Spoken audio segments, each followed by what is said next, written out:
So friends, mag-unboxing po tayo ng aking Saba banana from Puerto Rico. So kung worth it nga ba na mag-order tayo sa malayo, kung maganda yung kanyang kalalabasan. Kasi 'di ba nasabi ko sa inyo, kala ko Saba na yung Cardaba ba, pareho lang sila pero magkaiba pala sila friends.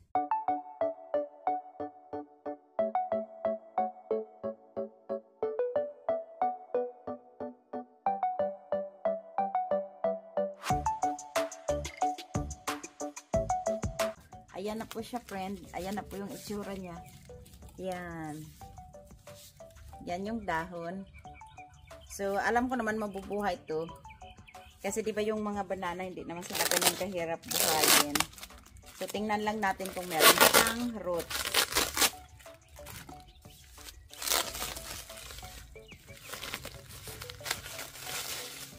Yan, binalot niya ng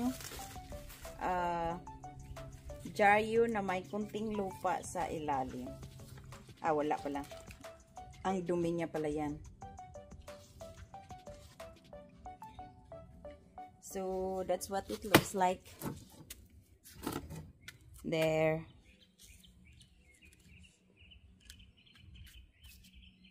So, titingnan natin kung mabubuhay natin to. So, ayaw ko nang hintayin si Shannon friends para magtanim. Gusto ko na siyang itanim kaagad ba. So doon ko lang din siya itatanim sa diba may pala tayo. Doon ko lang din siya itatanim sa tabi ng ating mga banana. Hindi ako nagdilig pala ngayon. Yung mangga namin friends, ang daming nalagdag, nahulog pa ng mga yung mga bunga-bunga niya. Andito na naman ang ating mga manok. Kala nila may dala na naman ako sa kanila. So, binakuran pala namin friends yung namin, mga banana kasi tinutuka ng mga manok yung sa ilalim. Tapos, kinukuha nila yung parang ng banana ba? Ano bang tawag niya? Yung parang dabong ba yun sa Tagalog? Ubod. Ay, ubod. Yung ubod niya ba? So, ayan siya. Sandali, pakita ko sa inyo yung sinasabi ko, diba? Sa bagong mga viewers ko. Yung sinasabi kong Cardaba, ay Saba dati. So, hindi pala siya Saba. Ito, friends. Ayan, friends. Yan po yung Cardaba na akala ko dati ay Saba. So, yan yung sinasabi ko na hindi masarap lutuin kasi mapakla. Tapos ito naman ay Orinoco. Ito pwede ito siyang lutuin pero hindi rin siya Cardaba. Ibang variety din po siya. Tingnan nyo kung gaano kalalaki yung So parang Cardaba siya. Ito yung mas malapit sa Cardaba kaysa doon na plant ay Cardaba. Yan. Kailangan ko na kunin yung mga puso. Ang dami nating saging. So, dito ko din itatanim.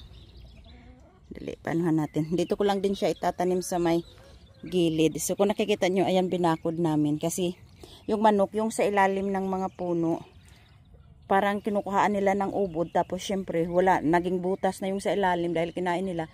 Natutumba yung mga banana. Kaya, binakura na lang namin.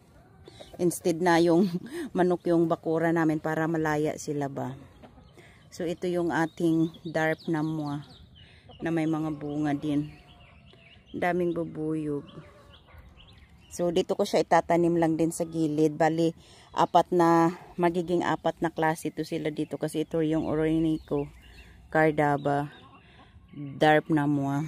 So dito ko ilalagay yung ating bagong plant na itatanim na Saba. Yan.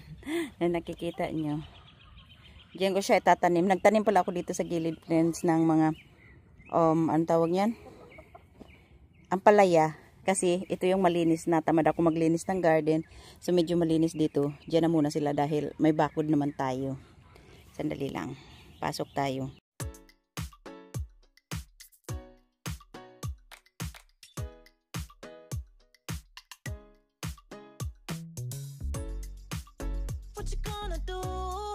So, ayan friends. Maliit lang yung binutas ko. So, hindi ko siya itatanim ng super lalim. Yung medyo ano lang, mababaw.